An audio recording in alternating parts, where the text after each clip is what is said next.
All right, people. We back again. It's the Leo G Show. I am Leo G, and podcasting is what I do. It's what I like to do, man. And we're back again with another episode, man. I'm glad to be back doing doing something I'm passionate about and something that I love, man. And I can't, hey, I got two guys that always rock it with me. So I got to pass it off to them, man. So my boy on the south side of Metro Atlanta is What my is man going Banks over there. on, What's Mr. going on Leo tonight, G? How Banks? you feeling, but dog?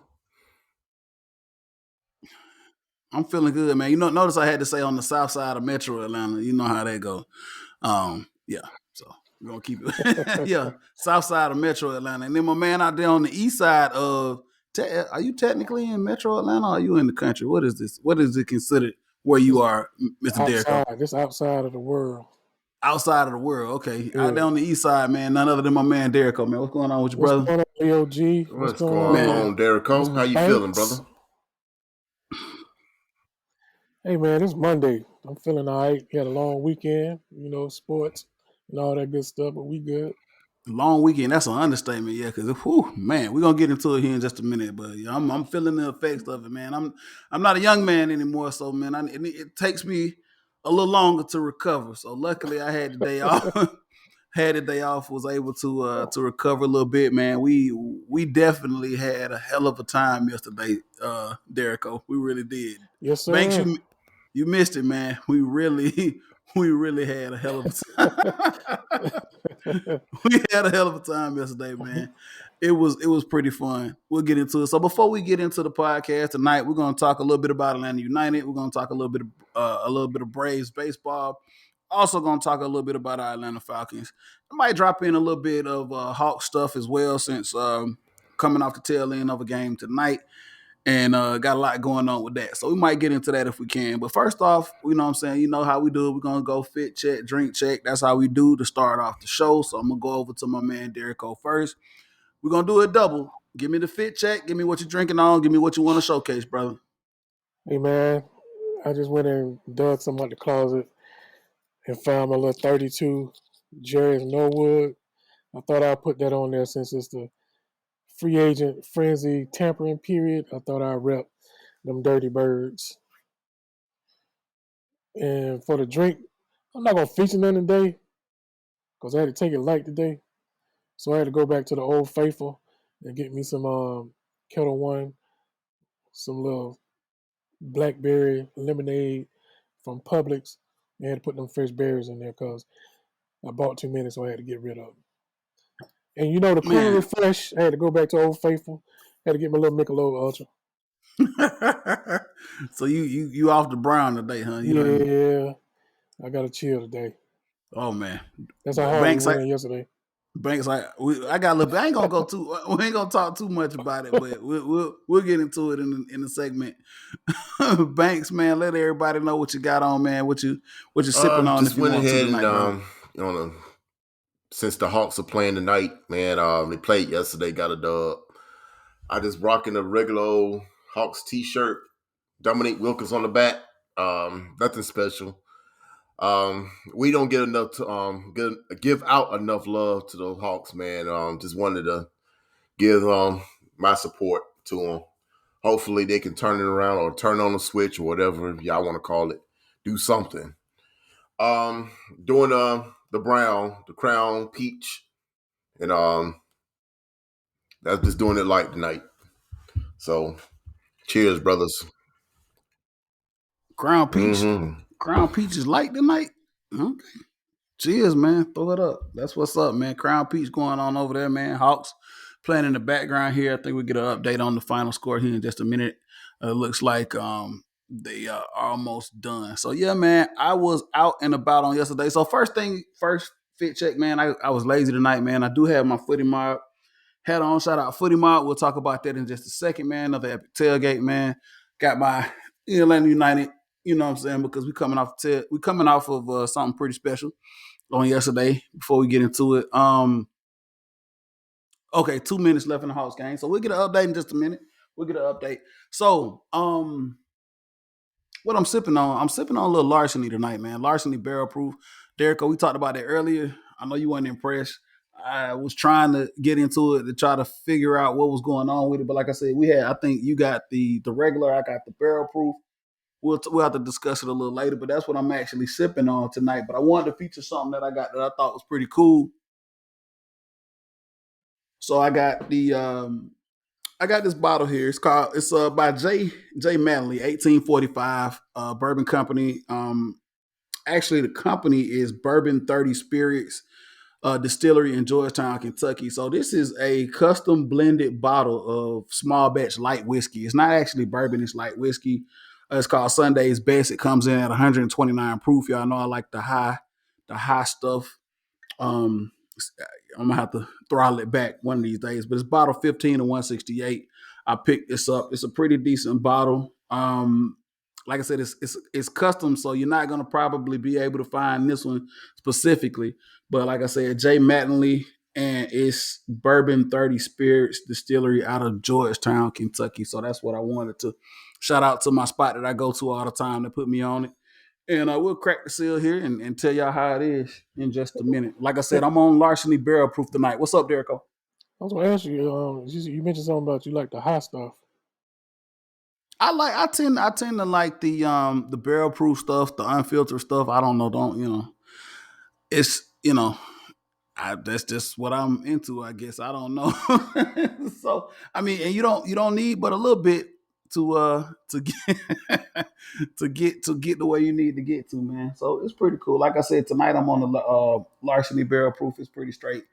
So yeah, it did go over my head. All right, so let's get started, man. We're gonna get into this episode, man. We're gonna get right into it. Atlanta United yesterday, man. As we record this episode, had a game match on yesterday down at Mercedes-Benz. And Banks, we played that team from that city up the road. The very first match, very first meeting, man. We talked about it on the last episode. And before I get into the game, I'm sorry, Banks. Before I get into the game, shout out once again to our illustrious SG Footy Mob for putting on the epic tailgate. Tailgate was pretty good. Good vibes yesterday. It ended up being a beautiful Sunday yesterday. It started out cold because Saturday here, man, we listen, here in Atlanta, we done went through all 4 damn seasons in 1 week. Uh, Saturday was nuts. It was windy, cold, snowing on Saturday. Then Sunday it was cold, but the sun came out. We lost that hour, but it ended up being a pretty decent day. Pretty cool tailgate, man. Shout out to everybody with Footy Mob to help put that thing on, man. Y'all know who y'all are, man. Derico, you and I were there pretty early to help set that thing up, man. But it ended up being a pretty cool thing, man. So Derico, before I get to Banks with this whole game and the whole quote unquote rivalry, how did you feel about the tailgate yesterday, man? Cool vibes or what? Oh, it was a good vibe, great vibe, excellent vibe. Leo set up the VIP section behind behind the DJ booth. I mean, we was back there just having our own little soiree. You know, we had people coming through. You know what I'm saying? Wanted to get they VIP wristbands. Wanted to order bottles in the back. You know what I'm saying? So we was having a awesome time back there. And I'm gonna leave it right there. Yeah, man, we had fun back there, man. We kind of and it wasn't planned. It just happened, man. It was organic, and that's the kind of that's the fun times you like, man. When it's organic and it just all come together, man. And we was really, really vibing. That wasn't it yet, but we were vibing hard back there yesterday. It was fun. Banks, I know you missed another one, but you're gonna get back into the swing of things here in a minute, man. But tailgate was epic yesterday, so we're gonna get into the game, man. So Banks, coming off the heels of what we talked about last week with this Charlotte Atlanta game, first game, quote unquote Southern rivalry, man. Going into it, how did you feel? I mean, right here on it, going into the game yesterday, man. How did you feel, man? How did you feel knowing that at kick what was about to go down and the history of this rivalry was underway? To be honest with you, Leo, bro, and no disrespect to Charlotte FC, I didn't feel anything. I mean, it is what it is. I'm sorry. It was a bigger game for you guys than us. It was just another game for us, bro. I did not feel a thing. It was just, okay, another team, a expansion team that comes up that wants to do what we did in the past, and trying to one up us, I guess. Well, congratulations, you got the record. Was that a week ago? I know what record you won't get, but I'll talk about that later. Um, I look at it like this, Leo, man. It wasn't it wasn't what I thought. I thought it was going to be a little bit more exciting.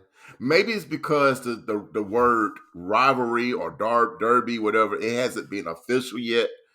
So I haven't really put any stock in it. It's just they just there. So let me ask you this, Banks. So let me ask you this, Banks. I mean, geographically, I guess we've labeled it a rivalry because this is now geographically, one of our closest rivals. Like we talked about on the last episode, Nashville now over in the West. I think geographically, Nashville and Charlotte are about the same distance, give or take a couple of miles. Charlotte might be just a tad bit closer, whatever the case may be. But it's always fun to have a geographical opponent. Like I said, we loosely use the word rivalry, but I think rivalries take time, right? Rivalries come from actual on the field play and just having a on the field rapport with that other team. It's like that love hate relationship, and that's what turns into a rivalry. So, like, yeah, we've been tossing that around loosely, but I think to have someone as close geographically, because the last opponent we had was Orlando. That was almost 6 to 6.5 hours away. Now this is a little closer up the road. So it's a little, I guess it's fun to have that geographical I mean, absolutely. proximity, right, Banks? I see the distance and everything, and it makes sense. But until something happens between the two teams, it has to happen naturally. You feel me? That what happened yesterday, that can start it. I mean, I'm not gonna go too much details about it, but I think looking at it, as a beginning, it's off to a good start. But other than that, as to approaching that match, I mean, I don't know what I was expecting. I don't know. I just Yeah. I wasn't moved. Quote unquote, real true rivalries have to be organically started. And as we know, the MLS is still growing leaps and bounds. This is a league that is still basically, I say it's in its infancy, man. Really, you know what I'm saying? You talk about 25, 30 years, it's rebranded several times, it's trying to take off and build and get better and better. And I'm sure it will here. But there hasn't been a lot of time to build some of these things. Like, we look at the NFL, we look at the NBA, we look at Major League Baseball, and we also look at hockey. These leagues have been around for eons here in this country. MLS, not so much. So yeah, we know we got the El Trafico in LA with LAFC and the Galaxy. And of course, that's a geographical rivalry as well. It's not a lot of history with that rivalry. Also, you look at NYCFC and the Red Bulls up in New York. Geographically, they're right there on top of each other. Still not a lot of history like it would be in some of the other leagues we have in this country. So I think we're still building on that in the MLS. And those derby, it'll be fun. I think it'll continue to build. If you look at the EPL, for instance, to see those derbies over there in England, it'll continue to build. And as time goes on, I think we'll find a way to make it a lot more fun. Banks, I'm going to get back to you in just a second. Derek, I'm going to kick it over to you, man. We were both at the game. We were in attendance. I will kind of echo what Banks was saying. It was a little underwhelming, the feeling, because I felt as though it should have been more. We should have had a lot more of a feeling going into that game. We talk about other rivalries that we've been a part of in Atlanta sports, and I felt like, starting out, I knew I wanted to come out and we wanted to win this game. But once we actually sat down and buckled in that first kick, man, it just, I don't know, it wasn't there. Well, I'll say this: I'll give the the media department for the Atlanta United a 10 because they trolled Charlotte some awful. Petty. I mean, Teddy something awful. Pendergrass. When you come up there and you start showing trophies and start playing I'm a Redder song, such and such in Atlanta, and then the announcer say, Charlotte is not Atlanta. Woo! putting you on point. High five. High five. That to me set the tone for whatever they thought was going to happen.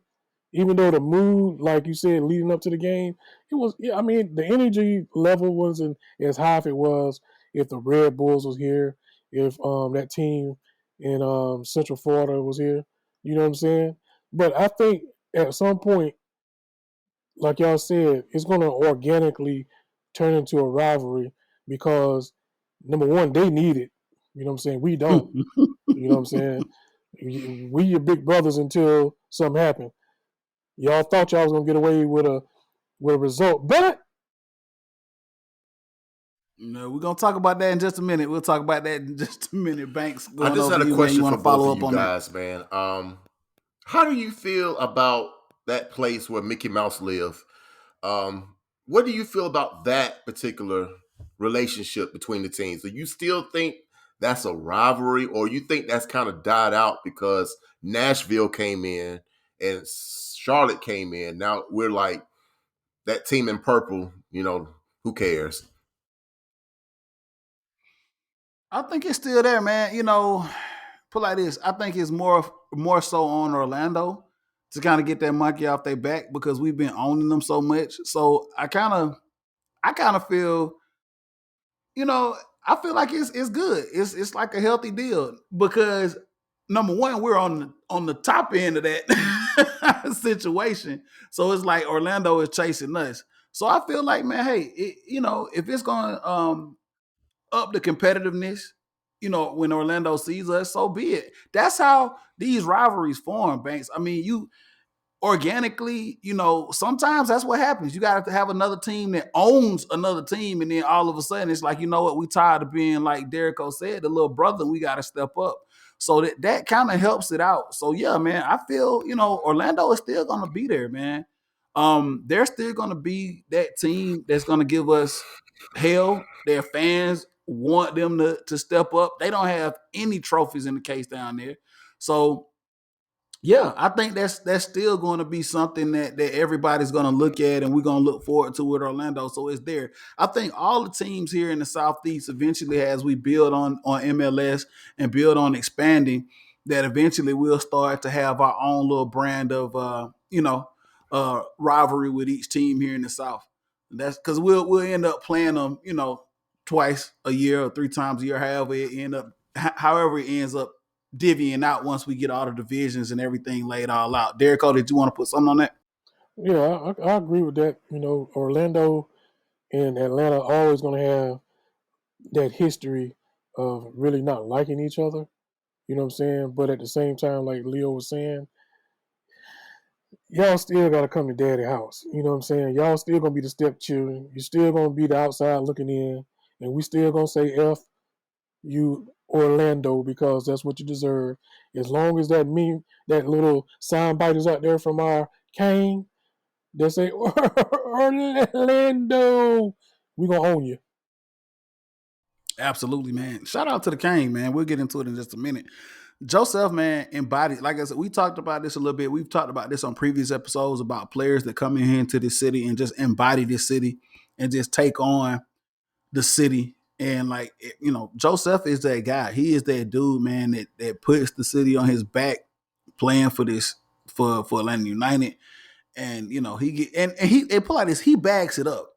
He don't talk, he talks, but he really backs it up when it comes to, what I'm saying, how he gets out there and he gets down, man. And so he gets it, man. So shout out to Joseph, man, for real, man. Like one of the real ones that plays professional sports in this city and gets it. So let's get into the game, man. Early on, and we can, I couldn't get my man Reggie on tonight. Hopefully next week, man, we'll have another game coming up this week, and we'll get Reggie on to talk some tactics. But we're gonna talk about some of the things that we all saw in this game and what we liked and what we didn't like and how we ended up getting this result. So if you didn't know, Atlanta United ends up getting this result over Charlotte FC 2-1. This was a game that it looked like Charlotte was gonna come away with his first point ever in the history of the franchise, but Somebody said, "Nah, not today," in stoppage time. So one of the things is here first going into the first half, man. I think 0-0 first half, right? Going to halftime, Derrico, you're at the game with me. We're sitting there. We actually sat together and we talked about it. It was it's pretty decent. We looked at how the approach was from both teams. I think it was kind of, when you equate this to like a heavyweight fight, right? Both teams had to come out and fill each other out. Atlanta's game plan initially was to come out and press and try to find a goal scoring opportunity and put the pressure on Charlotte. Charlotte being the young, inexperienced new team, Right. how would they deal with the pressure if Atlanta was able to get a score on early? But we just couldn't do it. They kind of held on, man. So thoughts on the first half as we watched how that all transpired with Atlanta trying to desperately get that goal in the first half, man. I mean, it was. I'm gonna be honest. I'm not gonna sugarcoat it. It was one of them MLS snooze fest in the first half. I mean, it just was. However, there was some good play out there. Eventually coming on, and then, like you were saying, and you can tell that with the high press that was happening on both sides, trying to keep everything up in front, but at the same time, it produced some opportunities. I will say it produced a lot of opportunities for scoring for both teams, more so on the Atlanta side. But I will give it up for my man, the old the old statesman Goose. He had a heck of a game. I think he ended up with like 6 saves. I don't know the other guys, the other goalkeeper, but I have to give him props too because he had about 5 or 6 good saves too.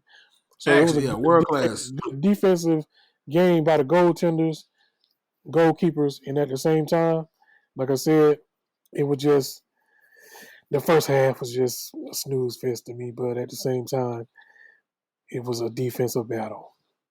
It was first half was really like I said, it was a fill out kind of deal, man. When you look at soccer, man, sometimes and it's just like with any other sport, you got to come out and you got to fill out your opponent. Banks, I know you were able to go back and kind of look at some highlights. I don't know how much you looked at in the first half, but did you see anything in particular that you noticed in the first half from either team, man, as they were trying to fill each other out and trying to find that goal Just to scoring me, I opportunity? felt like Atlanta United was playing kind of too safe. Um, Charlotte was doing a lot of pressing, a lot of high pressing, and it seems like although we had the possessions, like I think 80% of the time, I mean Atlanta still didn't. They didn't go for it. They just okay. We got the ball here. Let's play keep away. La la la la la. Let's play with these little guys. But it wasn't a aggressive scoring like I would think you would attack a rival. I mean, it was just more of a let's just run around the yard right quick and see what happens. If we get a fluke goal, then so be it. But it didn't feel like anything special the first half. Yeah, it was like I said. If you got to kind of be in the soccer, kind of like you said, Derrico, this to watch, kind of fill out, both teams to see what they were trying to do from a strategic standpoint, from a tactical standpoint, man. And so we didn't get any goals in the first half. So moving into the second half, man, we go all the way in. We get to the 60th minute. Atlanta United is on the attack.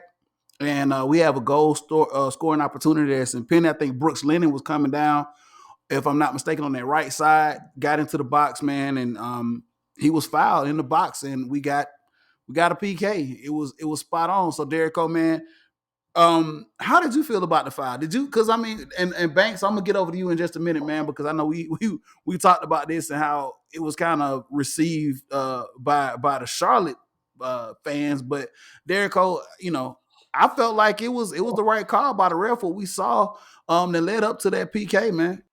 Yeah, we were sitting right there on that side of the field as Brooke Lennons were coming toward us. I mean, you inside the penalty area, and you literally just basically just knocked Lennon into the supporter section. So I'm not trying to figure out. I'm trying to figure out what the big hush was about the fact that it was a penalty. I mean, we thought kind of sort of, this is what Leo said. If he do this it's going to be a problem. If he do this, it's going to be a problem. I said, no, he going to do this.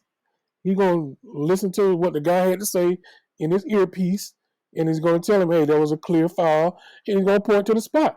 And that's exactly what happened. He pointed to the spot, and then the king was up to do what he does, and that is put it in the back of the net, 1-0 Atlanta United.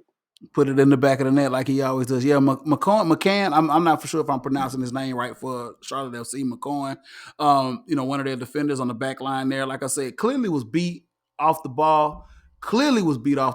And he didn't have any choice but to do what he did, man, in order to stop, because Lennon had an opportunity to get the ball inside to get played, man, for a goal scoring opportunity, man. So we were able to get that PK, man. Joseph sets up, does his thing, gets it into the back. We up 1-0. Banks, just to get your opinion on everything that happened and how the first goal actually transpired. Did you agree with the call, and did you feel like it was impediment, it was a foul, it was the right call, Absolutely, and it led us Leo. to take I was the lead? watching it on TV, and one of the announcers said, you can go shoulder to shoulder defending the player, no problem. But as soon as you extend that arm, and it was plain as day, and you did it right in the box. And the man, like Derico, he was already in the supporter section with the flags.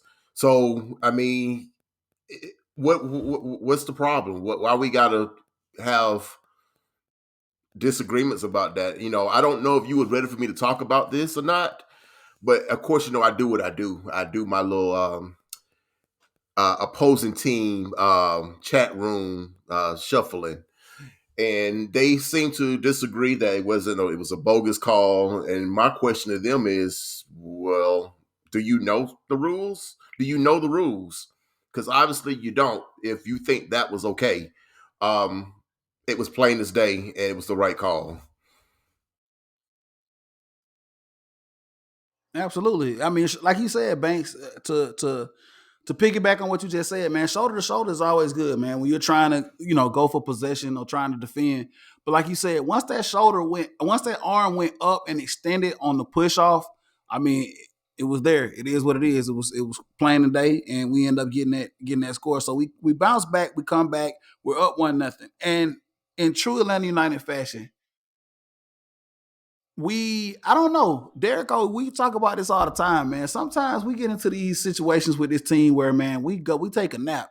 We'll score a goal, and it's like, okay, we're up, and we take a nap. And in true form, man, I don't know what happened. We took a nap. But this is not, I mean, partly this has been something since the inception of this team that has kind of messed us up, man. We come right back down, and a few minutes later, man, Charlotte ends up scoring on a set piece and squares this thing up 1-1, man, on a set piece. I have no idea what the hell we need to do on set. This has been something that we talked about this a little bit off air, and how this team is built, how Atlanta United has always been built from its inception, and trying to be able to find ways to not only take advantage of set pieces and scoring off of set pieces, but also trying to defend set pieces. Charlotte was able to get their first goal in the history of their franchise on a set piece.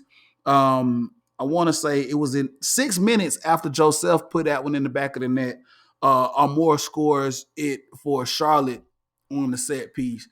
Is this something, Derek, that you're getting tired of seeing us giving up goals on set pieces, and not just us giving up goals on set pieces, us not being able to capitalize? Because we had a lot of corner attempts yesterday and a lot of set pieces as well that we couldn't capitalize on. But it seems like that's been something that's been a reoccurring thing with this team since 2017. Tata team, De Boer's team, Heinze's team, and now Pineda's team. That's 4 different coaches hadn't figured out how to freaking stop a set piece in Atlanta. That is so frustrating to me. I'm really sick of it.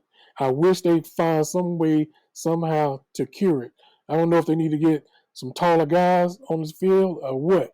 But at some point, you got to just say and man up and say, we're not giving up points on a set piece. I mean, at some point, you just got to say to yourself, I've seen it enough from other teams where we got to really pay attention and do something about giving up points on a set piece. And on the flip side, scoring those set pieces. We had several opportunities yesterday in the first half where we had corner kicks to set up a set piece goal. Seems like it never gets close to the net.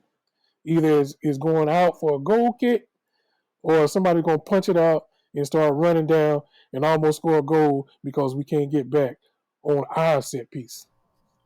Absolutely, I feel the same way. Banks, did you want to piggyback on that, or did you have anything that you wanted to add to us in these set piece opportunities, Listen whether it's here, defending man. or Y'all trying to took the score? words right out of my mouth. I'm tired of seeing a setup for a set piece, and I already know we're not going to score. So you might as well just tap the ball in instead of kicking it all the way to the net because it's useless at that point. You're kicking it right to the damn goalie.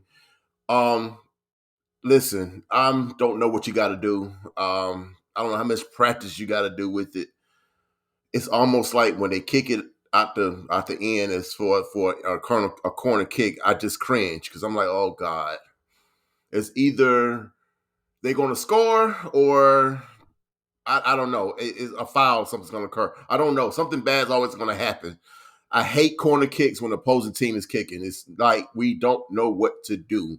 And it's really to the point where I'm like, God, you're an MLS team. How do you not know what to do? I mean, it's just not, I can't put my finger on it. And that's just going as actually being the team trying to score because you're not going to score.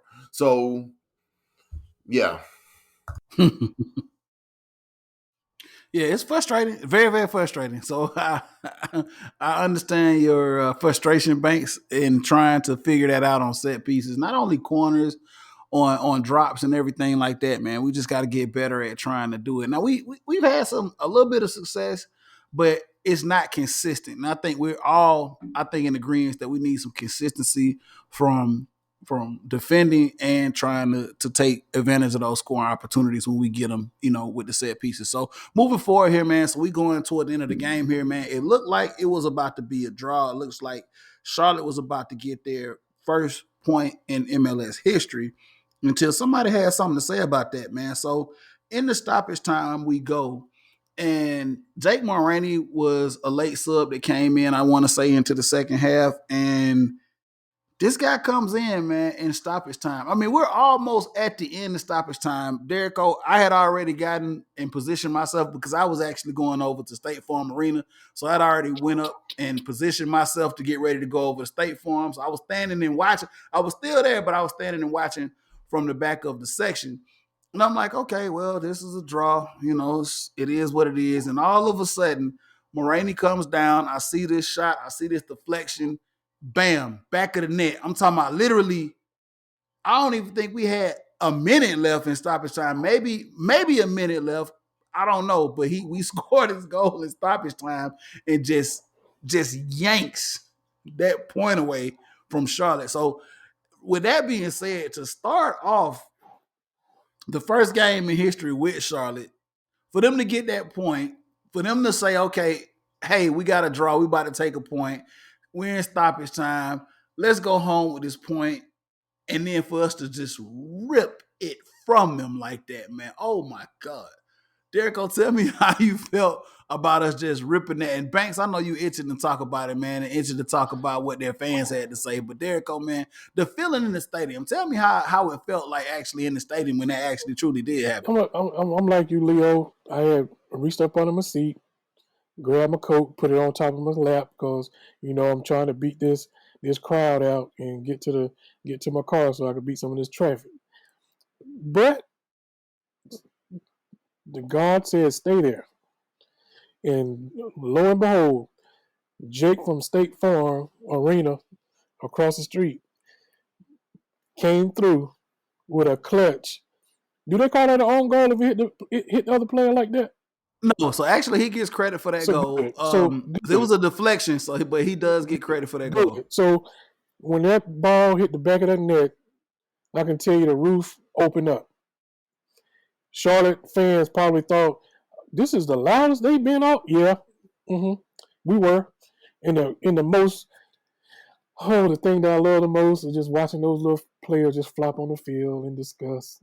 They was hurt. I mean, they hurt. They That thought thing, they had earned the point. They truly thought they they deserved the point.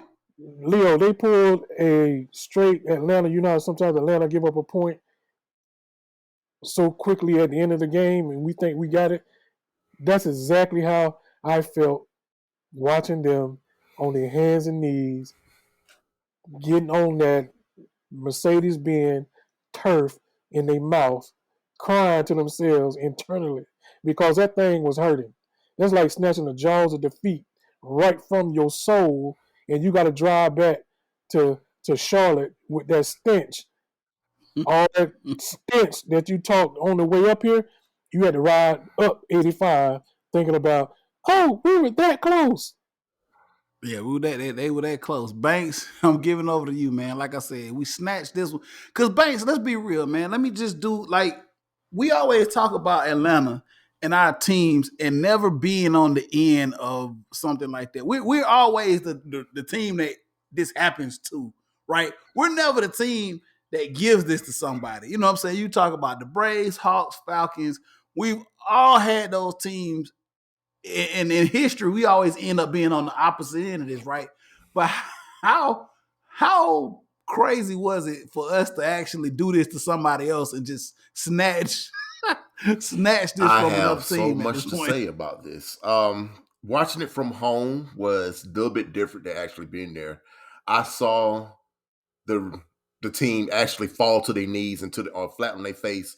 And they have a GIF now on the internet. I don't know if you guys caught it, where when he actually kicked the ball, and all you heard was the windows chime, doom, doom, doom, doom, and they all just fell out. It was the most hilarious thing I've ever seen.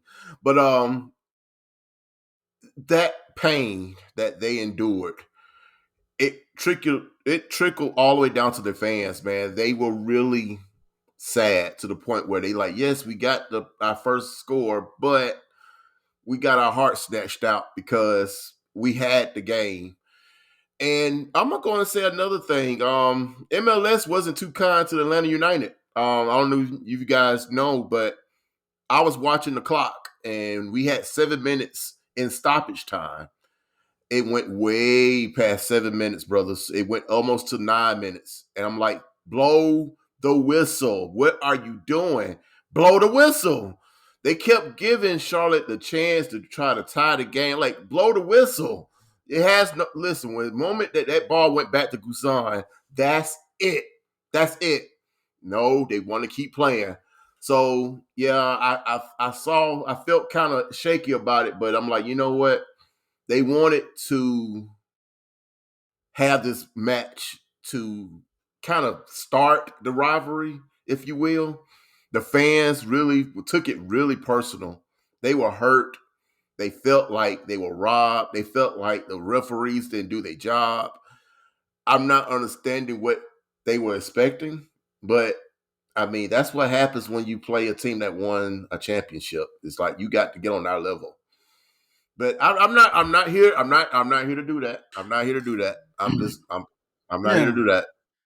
I will say this much, man. Like, you know, Charlotte has went out of their way. Number one, first and foremost, I will say this, man. If anybody from Charlotte's gonna hear me out on this, you all have went out of your way to not acknowledge us at all. Like Charlotte went out of their way initially. The whole rumblings of them getting the MLS team. I'm coming with you, Banks. They went out of their way to kind of call us that city. And we and yesterday, I'm gonna point it out here in just a second. We kind of owned it, and we had a tifo that represented Derrico. You alluded to it as well, has how we kind of embraced that whole. Okay, y'all don't even want to say our name. Okay, that's fine. We'll embrace it. We understand how this is, man. It's kind of a, you know what I'm saying, inferiority complex. Inferiority complex. That's how I'm gonna say it. You know, kind of a big brother, little brother type situation. I mean, there's no other way to put it, man. I mean, Charlotte has been referred to as Atlanta Light for quite some Where? time. You know, it Hey, is what it is. It is what it is, man. Listen hey, here. they want to be Atlanta so bad. Hey, like Let I me said, they've say been this, bro. referred to Ain't no Atlanta Light. comparison. Okay. I've been to Charlotte It is so not. It's many really not. times, and I Nope. keep looking around like, where in the world is it? Why are you comparing this to Atlanta? It's nothing like it.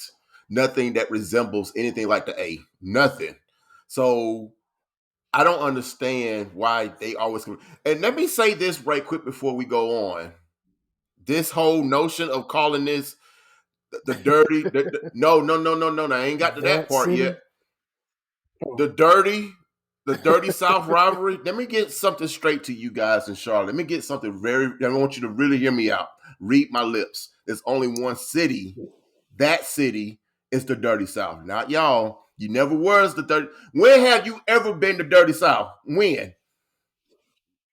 No. Hey man, nah, when Pete I ain't Pablo talking told y'all to about. take Ain't your no shirt helicopter. off This ain't no and started helicopter. running LA. When have you ever been how you ever been the dirty South?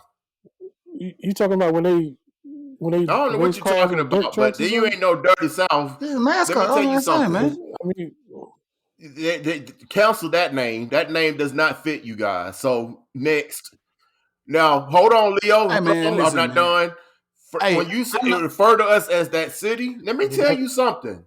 First of all, before this you match can't say even that. Yes. started, you sit there and say, "Well, we're not worthy to be your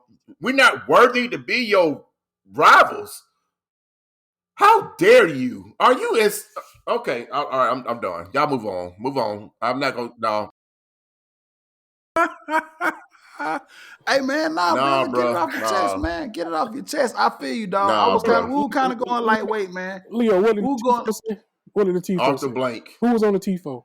Hey Oh, man, oh, off the blank was and on and the and, Tifo, and man. And They had the Godfather on the Tifo that said what? And you know what? we You know that what city. Charlotte We are fans that did to city. that on their We little are page. that They city. changed the words around. So they said, "We are that shity." That's Okay, so cute. yeah. Yeah, that's a little boy. That's a little kitty stuff. That's some little That's culture, kiddie-ish, you know what I'm petty-ish. saying? But You y'all, know what I'm saying? Like I said, but you know what they can't do though? Look, on the Tifo as well. So if you didn't see the whole Tifo, you had that but trophy. yeah, that's what I'm saying. You had a What trophy at the they bottom of the can't. bill. So we had the U.S. Open Cup. Yeah. We had the MLS Championship trophy there, Mm-hmm. and we also had The the Campeones. Campeones Cup. And Cup and trophy on it's there. four So Yeah. cups on there. all three of them bad boys. It was the Who conference was the other one? championship cup. What I miss? Okay, Oh, conference championship. okay. My bad. So Eastern Conference champions, Campeones Cup, U.S. Open, MLS Cup champions. 4 star over the Let's crash, let's let's off the let's rip. let's let's worry You'll about get there winning one at your day, own maybe, place. Win at your own house before you worry maybe. about what's worthy or not. Yeah. Oh, that shit ain't about to happen. I just cuss, but that ain't about to happen because in a couple of weeks we're gonna come up there and we're gonna really see what it is. Really quickly. Yes, go ahead and do it. Really quickly. Yes, fellas, go ahead. Banks don't have anything left. That's why he was getting excited. So we're gonna move forward. Couple of weeks here. We got coming up here on April the 10th, if I'm not mistaken, Derek. We do go up to Charlotte. Before we move on to the next segment, I'm gonna say this, Charlotte, very disappointed in your showing coming out. Y'all didn't show up and show out like I thought y'all were. I mean, I don't know, was y'all scared? I don't wanna I don't know. Y'all had a little supporter section over there. Y'all got loud, y'all was crazy. Couple of things happened. I mean, y'all, whatever, man. I don't know how I really perceive that, man. Shout out to Nashville, man, because we went up there. They really welcomed us into that thing up there, man. We really had fun in Nashville. I don't know how this thing gonna go with Charlotte, but guess what? All three of us from the Leo G Show are gonna be up in your city come April 10th for that game on Sunday at 1:30. We'll be in attendance one way or another. Y'all trying to make it hard for us to come up there, but guess what? I've We coming. never We coming. Y'all can do in whatever my y'all want to do. sportshood life known that anything that results to Atlanta versus Charlotte in any sport that you guys kept Atlanta away. Never. We coming. We coming. They should We're know. coming. They should know we ain't the richest people. Some of us. We coming. Money We're coming. take us up to Charlotte, We coming and to we're gonna make Charlotte. sure you understand that We're we coming coming to to Charlotte. Charlotte. We're Or coming for to y'all liking Charlotte. the Like I Atlanta said, y'all, 2.0. And it won't be. we're It won't just be coming a to sports Charlotte. section either.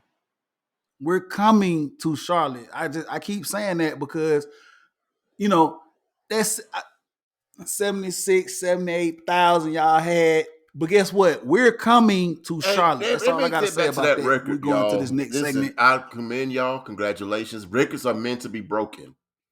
I know one record you won't break. Not no time soon. That's the MLS championship record. You won't break that. So have your little regular season fun. We coming to Charlotte. All right, fellas, we're gonna move into the next segment here, man.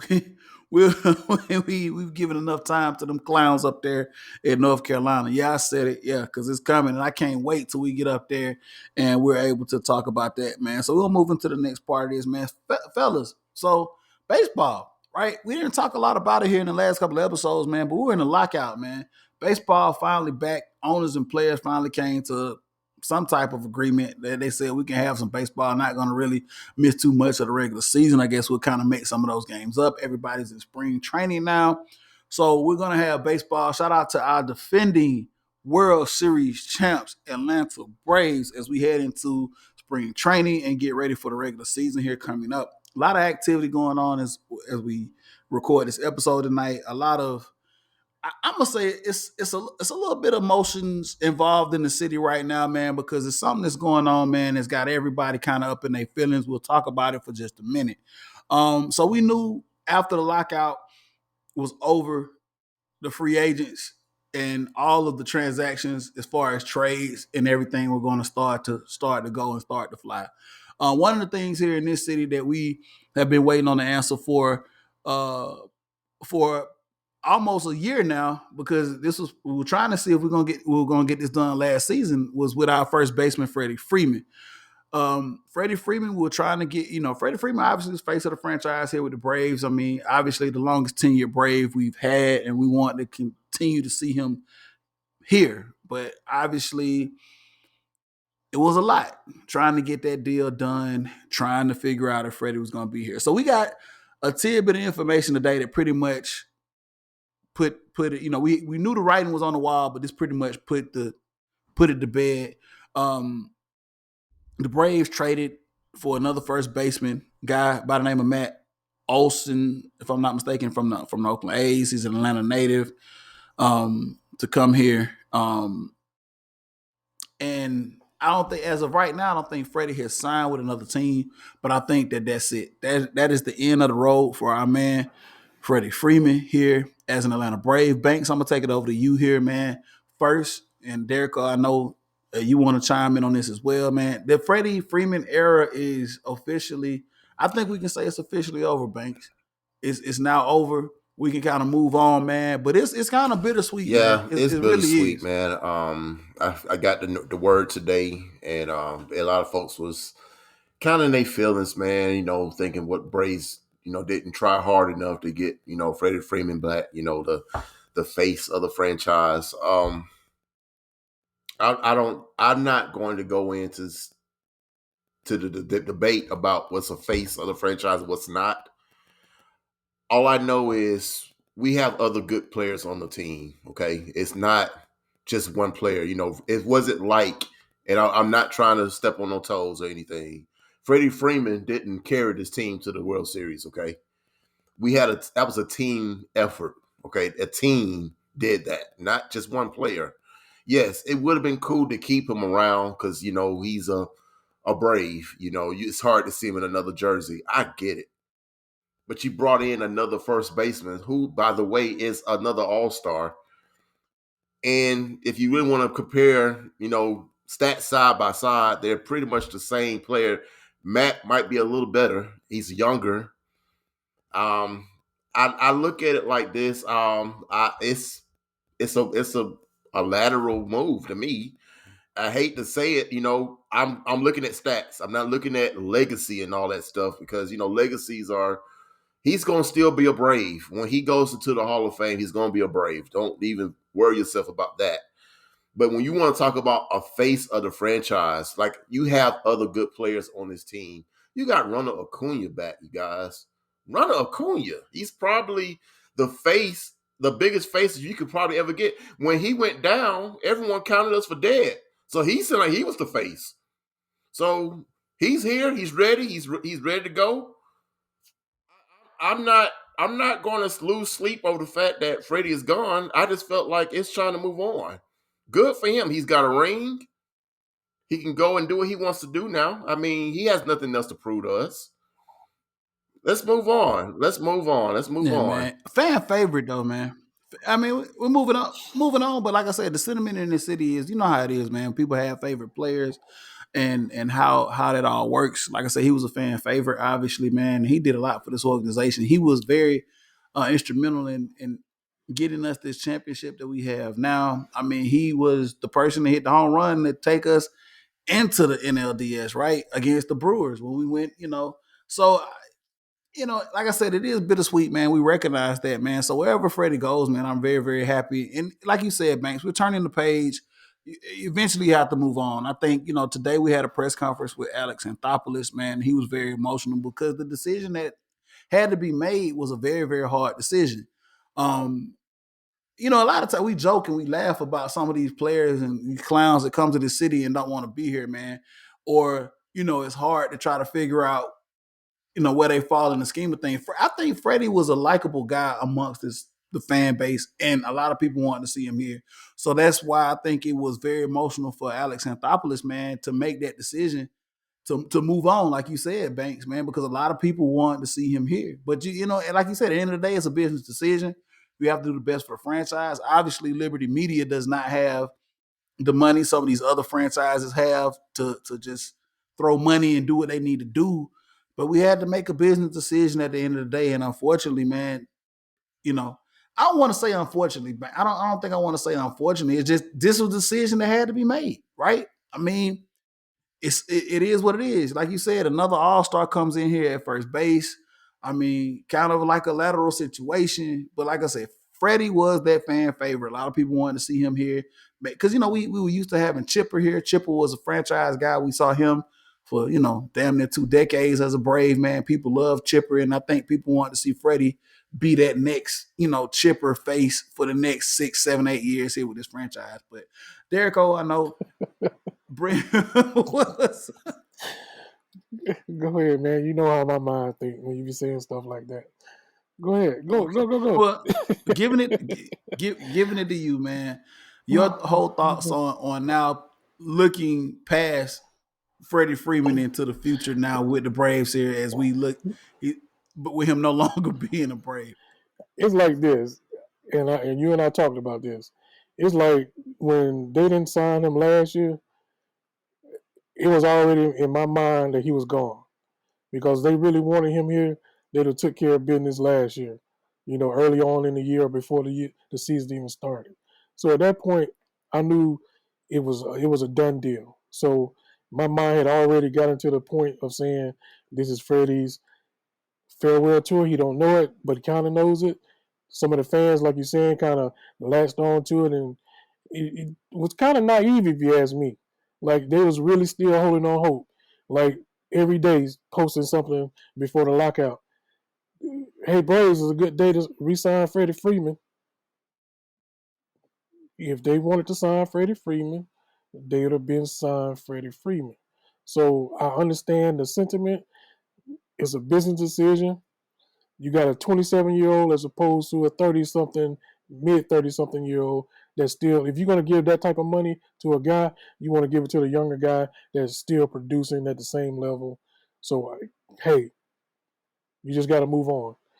Every good thing going to have to come to pass. And I think at this point in sports, there's not going to be too many more lifers on an organization.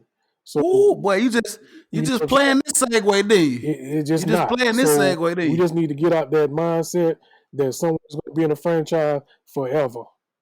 We just playing. Look, I couldn't have planned that segue. No, Banks. I don't think I could have planned that segue any better, right?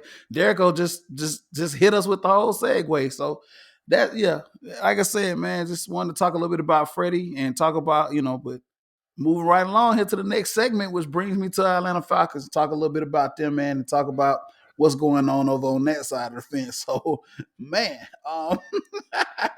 as we move, today is the first. It's today the first day of legal tampering as we Absolutely. talk about NFL free agency career. All right, first day of legal tampering. 12 o'clock We've noon it already was. 12 o'clock noon. We've already got some news with our Atlanta Falcons with free agency. I think we lost Foyer Luakon.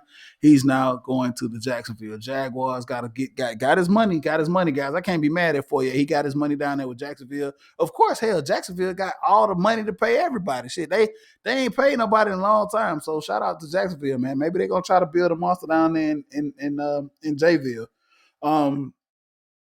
Falcons have been kind of quiet, obviously, first day, and we knew that because we don't really have any money. But as we move into it, here's a situation I want to talk about before we get into some of the other stuff here. And I got to do it. Calvin Ridley, fellas, we're gonna talk about it. I'm gonna give you guys equal opportunity to talk about this whole Calvin Ridley situation. And I'm gonna give my thoughts here off the rip. My God, man. Every time I think about this situation, if you didn't know, Calvin Ridley has now been suspended for the 2022 season for gambling while he was taking a break from the Falcons due to mental health issues. He was trying to deal with some mental health issues, but come to find out, sometime in November, he was betting on games, specifically betting on the Falcons to win if you even really care about it, but it kind of broke the rules. NFL has some really, really strict rules about gambling. Whether you agree with how the NFL deals with it, the rule is a rule. He broke it. He gambled. So now he's been suspended for the 2022 season. This is crazy, man. This guy was literally took time off from the game to deal with mental health issues. And now he's cost himself $11 million in a whole season of football. Every time I think about it, man, it just makes it baffles the hell out of me. I'm gonna go over to you, Derek Cole, first with this, man. I mean, how do you end up in this situation first and foremost? I don't even know if you have an explanation for this. I mean, we never got the full understanding. I mean, yeah, truly we know he had some mental health stuff that he was going through, but then here we go with the gambling, and now he puts himself in this position. Like this is befuddling. I guess that's the word. How does this even happen, Derrico? The only thing that I can say is just so Atlanta. That's it. I mean, Okay, that's it. Banks. That's it. Banks, do you have anything you want to add to that? First of Being all, just if so you think Atlanta. he just started gambling when he did his mental evaluation, whatever he was doing, you're sadly mistaken. I challenge both of you guys and everybody else who's watching this to go back and watch some of his highlights. Um, Mainly the Kansas City Chiefs game. You can see where he catches the ball and he runs and then he goes backwards as if he's trying to get a better angle where he had the angle the first time. You go back and the defender has a better angle on you now to tackle you behind. And I don't know what the outcome was at those particular series of the game, but all I know is what receivers does that when he's trying to, I guess, kind of alter the game, if you will. He could possibly have been gambling then, for all we know. So if I'm not going to sit here and crucify this man, all I know he made a dumb mistake. I ain't gonna even say that. No, I'm not gonna say that. You knew exactly what you was doing. You had a mental issue. You did have one because you lost $11 million on a $1,500 bet. So that's a bigger mental issue that I've ever seen in my life. So yeah, you made that bed, brother. You gotta sleep in it. So don't know what to say about it, bro, but whatever. Yeah.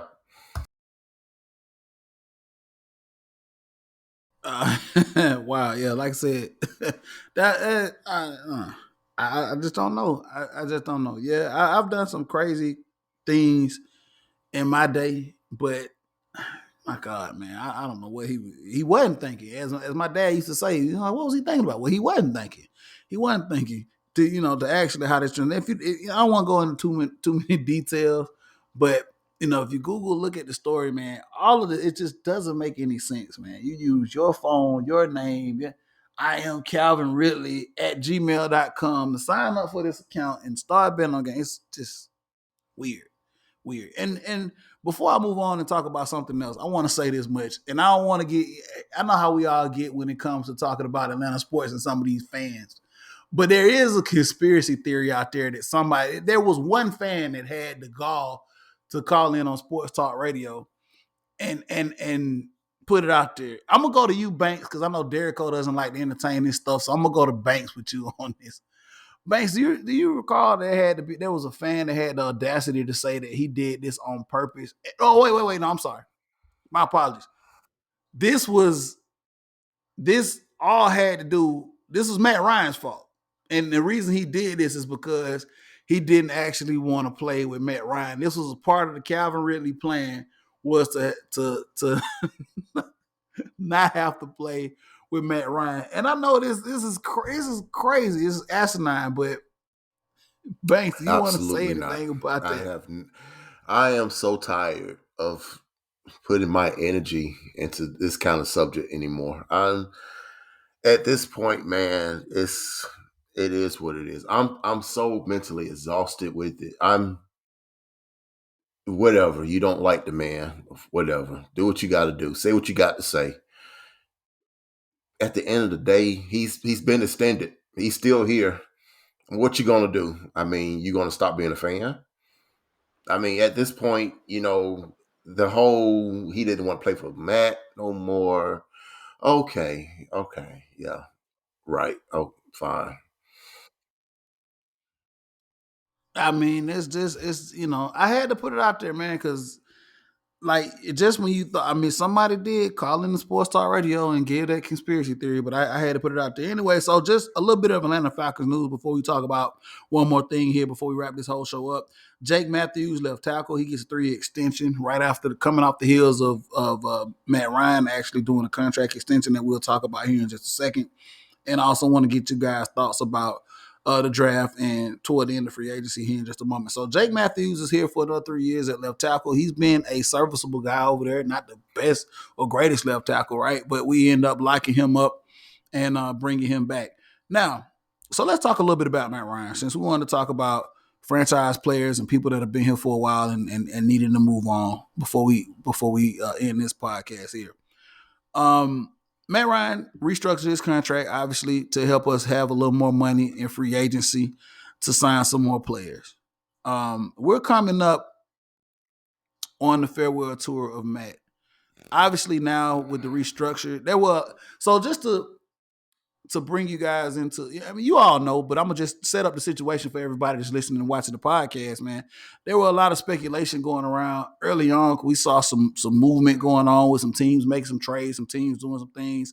A lot of people were like, okay, could this possibly happen with Matt being traded? Could he go somewhere? Could this, maybe we offload Matt to somebody else? But it didn't happen. Doesn't look like it's gonna happen. With all that being said, and Matt now being here for another year, I'm gonna go over to you, Derek O, first. Matt is here. I want to talk about anything else. I want to talk about the draft. I want to talk about him being here for another year. What are the expectations in this final farewell tour that we're seeing? Because this is the farewell tour. What's the expectations from Matt in this season right here coming up? As far as what? Play record? Stats? As far as what we're gonna see from him. The same thing we've been seeing the last 6 years. That record, one winning season in the last 6 years. That's the expectation. If you want to know why that's the expectation, the record tells it. That's the expectation. I mean, there's no other expectation. I mean, y'all can sugarcoat it how you want to sugarcoat it, but the record speaks for itself. I mean, we've had one winning season the last 6 years. We've had Banks 2 wins the last 2 seasons at home.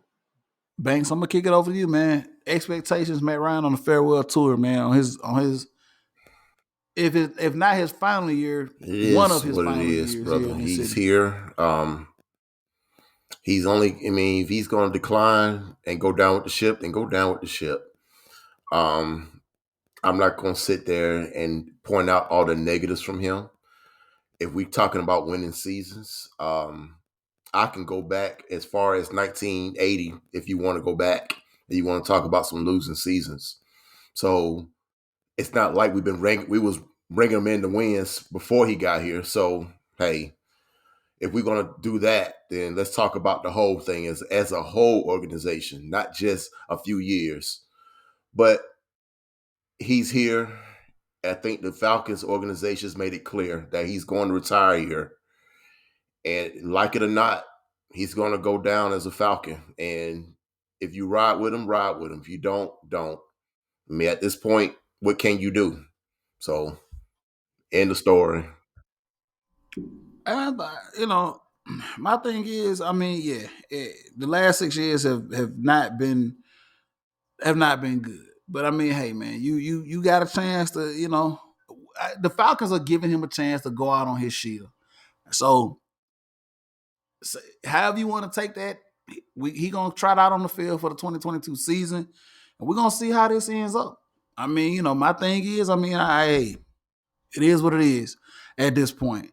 I wish him luck.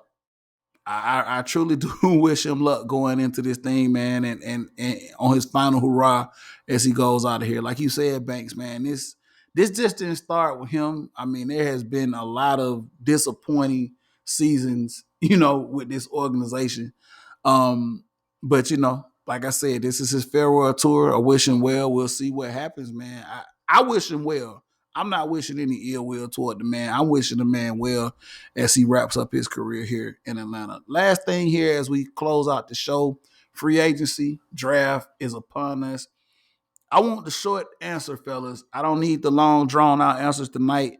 I want the short answer as the question I'm going to pose to you both, and I'll give my answer as well, is what is the number one priority going into both free agency and the draft? The number one priority for the Falcons, not just to pick up, but to get it right. So the number one priority, and how much does it count for them to act? They don't have any room for error when we go into free agency and the draft to get that position or that player right. Banks, I'm gonna come to you first before we end the show. Tell me where we need to go, top priority, and Short how we have answer, to get short this and sweet. right. Any position not named tight end or kicker.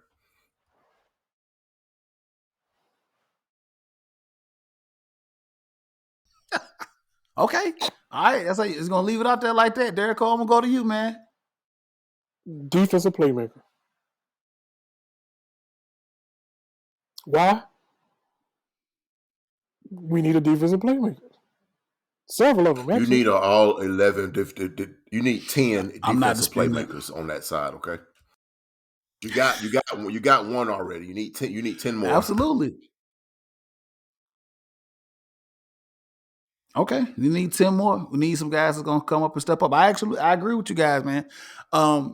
Bank said anybody outside of kicker and tight end, we need anybody to come in and help this right. I think that the biggest priority that we need here, I'm gonna be a little specific.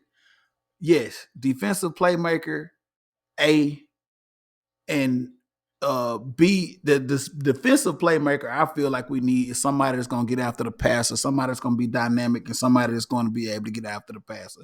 We have not had any luck with pass rushes over the last decade with this team. I would love for us to draft, or if we somehow get lucky in free agency, get somebody that can at least give us 5 to 6 sacks, then I'm good. Yeah, it's been a decade since we've had a damn pass rusher, or a little over a decade, man. The last legit consistent pass rusher we had was John Abraham, and I don't know when he left, but it's been a while, man. No knock to, and I say consistently, and I gotta say consistently because everybody gonna say, what about Vic Beasley? What about that magical season? He didn't do it consistently, guys. He had 1 year. We need somebody that's gonna come in and do this consistently, man, and get some heat on the quarterback, because we all know that in the NFL you ain't gonna do nothing if you can't get the quarterback on the ground. Yeah, we listen to Mike Smith and Dan Quinn talk about get these guys off the spot and disrupt the timing and all that stuff. Let me tell you something, man. At the end of the day, NFL is still NFL. Football is still football. Get the guy on the ground. For real. Ain't nobody ever had no nightmares about some wind going in front of their face or somebody coming around the backside of them. Nah, put somebody on the ground. I guarantee you they're going to think the next time about it when you put them out there on the ground, man. So that's where I'm looking at, man, here in the draft and free agency, man. Let's go out here and get a dynamic pass rusher that's going to be a game changer. Get it right. Figure it out. If you're going to get somebody in free agency, make sure he's the guy. If you're going to get somebody in the draft, make sure he's the guy. Derek Cole, before we go. We done struck out so many times in free agency trying to get somebody to get to the passer. I'm going to pass on everybody. I don't care. Yeah, we done struck out so many times in the draft. We done struck out. At least you don't have to pay him that much. That is true. That much. We don't lost a lot of money. We don't lost a lot of money trying to sign pass rushers in free agency. Don't even attempt. Everybody want to talk about Chandler. No. We need some help somewhere. Well, we all thought that was going to be the same case when we got old boy last year. I ain't gonna call Dante Fowler. I ain't gonna call his name. But you know what I'm saying? It's the same. It's the same MO. We go out there throw money at folks, thinking that, and they always at the brink of their career where it's going downhill, and then we want to go try to pick them up. You had a chance to go get Chandler Jones in the draft. You chose not to, but we ain't gonna talk about that. Well, I mean, so I will say this before we get out of here. The only person that really did pan out pretty well for us when we picked them up on the backside of their career was Dwight Freeney. I will say that much. Dwight Freeney kind of worked out. He came in. And Abraham. Ain't gonna let you get Abraham. Well, Abraham still had a little bit of gas left in the tank, even though he was getting hurt quite a bit toward the end of that stretch. But Dwight Freeney kind of worked out for us. So, hey, all right, guys, look, we're at the time, man. We're gonna go ahead and call this. So, Banks, I'm gonna pass it over to you, man. Got everything set up. Let the people know how they can get at you, man. Let the people know where they can find you. Banks at Facebook or Baby Banks 80 at Instagram or Twitter, and hit me up. I'll be there. I'll be on the show with these two gentlemen that's talking good sports with me. Always. You got some folks jumping in them DMs over there. Let me stop. Derek Cole, man. Let everybody know where they can get you, man. Hey, you can catch me on the Facebook at Stacy D. Derek Cole. You can catch me on the Twitter at VSU96SDD. And on IG, you can catch me at Derrico_Virgo. That's what's up, man. You can always catch the show. You can catch us on Twitter, the Leo G Show, the number one, the Leo G Show, the number one on Twitter. You can also catch us on Facebook. You can also catch me on my personal Twitter account. That's Southern Set with 2 T's. You can catch me over there on Twitter. I like to talk sports. Everything else, man, you know, we do what we do. We talk bourbon. I want to holler at Derrico or myself about some bourbon. If you want to holler at Banks about, you know, whatever. He there. Slide in his DMs. He don't mind. Get on that Banks, man, for real. It's been another edition of Leo G Show. Before we go, man, definitely want to shout out once again, man, all our good folk over there at Footy Mob, man, and doing what they do as we move into the forward into the MLS season. Look forward to talking some more MLS soccer. Hopefully we get my man Reggie on board on the next podcast to really dig deep and do some tactics and talk about some positional assignments and roles. So I'm looking forward to that, fellas, man. It's been a good show. Oh, before we end, man, Hawks above 500 as we took the win tonight. Wait a minute. They right at 500. Right at 500. Right at 500, took the win. We beat Portland tonight, so we still pushing, still grinding. So hopefully, man, we'll see how this ends up. Trey the game. Can I get some consistency, fellas? Putting up 46. Let's talk about consistency. I don't want to win 2 or 3 games in a row and then you lose 3. Keep it going, fellas. You guys are 15 games left. It ain't more time to be tricking these games off. 15 games left. You talking about me? I ain't talking about you. I ain't talking about you. I'm talking about them guys that play at State Farm Arena. These guys here. All right, fellas. them Hawks. We'll be back with another episode next week, man. We're looking forward to doing it, man. We appreciate everybody.